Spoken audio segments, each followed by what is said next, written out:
Hello बच्चों, कैसे हो आप सब लोग। जैसे कि आप लोग जान रहे हो, मैंने पहली वीडियो बनाई थी, उसमें क्वाड्रिलेटरल का इंट्रोडक्शन दिया था।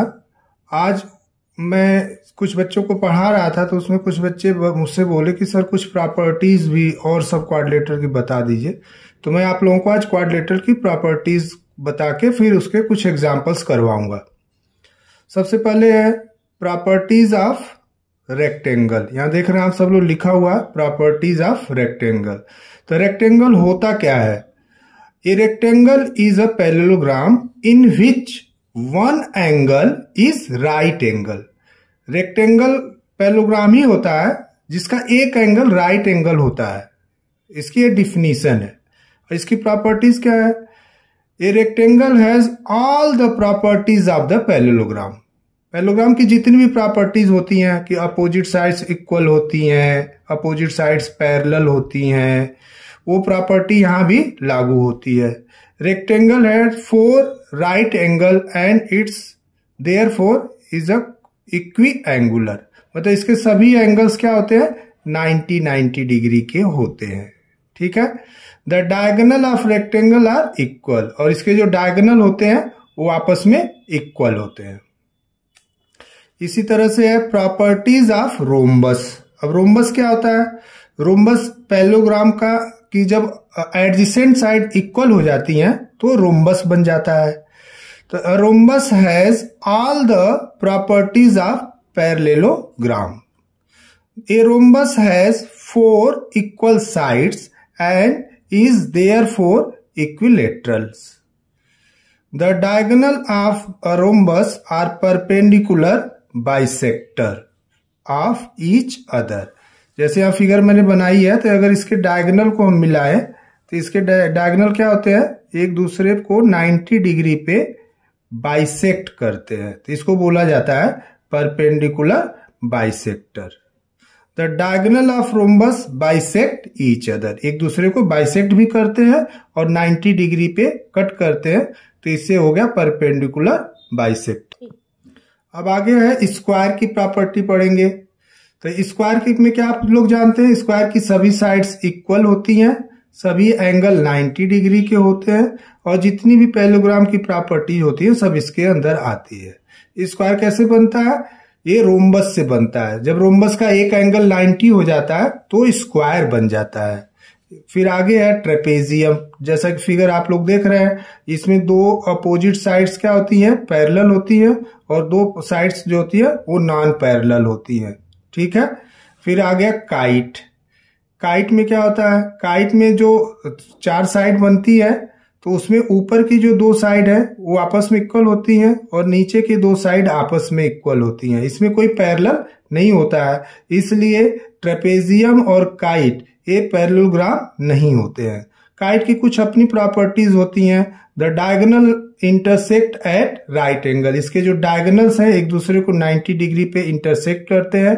इसका जो बड़ा वाला डायगोनल होता है उसको मेजर डायगोनल बोलते हैं, और जो छोटा होता है उसको माइनर बोलते हैं। तो जो मेजर डायगोनल होता है वो माइनर डायगोनल को बाइसेक्ट करता है और उस पर परपेंडिकुलर भी होता है, और एक काइट को 2 कॉन्ग्रुएंस ट्रायंगल्स में डिवाइड भी करता है। अब आगे हम लोग पढ़ेंगे एक्सरसाइज 8.1 से पहले कुछ एग्जाम्पल्स दिए हुए एनसीईआरटी की बुक में। पेज नंबर 107 पे एग्जाम्पल नंबर 1 है कि so that each angle of rectangle is a right angle. हमें प्रूफ करना है कि रेक्टेंगल के का जो प्रत्येक एंगल है वो 90 डिग्री होगा। तो मैं एक यहाँ पे रेक्टेंगल बना रहा हूं। सबसे पहले कभी भी ज्योमेट्री में क्वेश्चन आए तो आप सबको एक फिगर बनानी होती है, तो मैं एक फिगर बना रहा हूं। यहाँ पे फिगर बन गया ABCD, एक रेक्टेंगल हो गया। तो जब इसका हम लोग सोल्यूशन लिखेंगे तो सबसे पहले लिखेंगे गिवन। क्या लिखेंगे? गिवन। गिवन क्या है कि ABCD is a rectangle. ABCD क्या है? रेक्टेंगल है। तो इससे हमें क्या पता चलता है? बाय डिफिनीशन जो अभी मैंने आपको बताया है कि if one angle of parallelogram is 90 degree, then it is a rectangle. It is a rectangle. तो यहां हम लेट कर लेंगे, लेट एंगल ए क्या है 90 डिग्री। मतलब इसकी डिफिनीशन से ही हमें पता चल जा रहा है कि इसका एक एंगल तो 90 होगा। तो हमें प्रूफ क्या करना है, टू प्रूफ क्या करना है, ईच एंगल, मतलब angle B equal to angle C equal to angle D, ये तीनों भी क्या होंगे 90 डिग्री के होंगे। तो प्रूफ में आप क्या करेंगे, पैरेललोग्राम की प्रॉपर्टी यूज करेंगे। रेक्टेंगल एक पैरेललोग्राम होता है, तो इसके अपोजिट एंगल क्या होंगे, इक्वल होंगे। तो यहां लिखेंगे since opposite angle are equal, therefore angle A equal to angle C equal to 90 degree. ये बन गई इक्वेशन 1।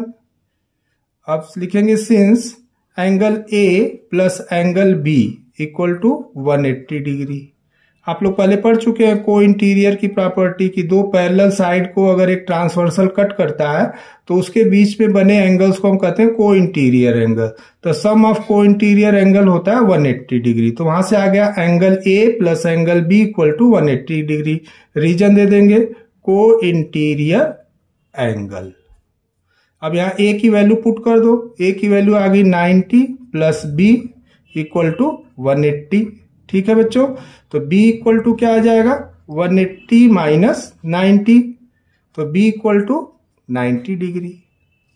अब लिखेंगे कि since b equal to angle d, opposite angle, reason क्या होगा अपोजिट एंगल, तो देयरफॉर एंगल d भी क्या बन जाएगा 90 डिग्री। तो लिख देंगे देयरफॉर, आपने देख लिया यहाँ पे हमने C को 90 दिखा दिया, यहाँ B को 90 दिखा दिया और यहाँ D को 90 दिखा दिया। Therefore angle A equal to angle B equal to angle C equal to angle D equal to 90 degree, hence proved. ठीक है बेटा।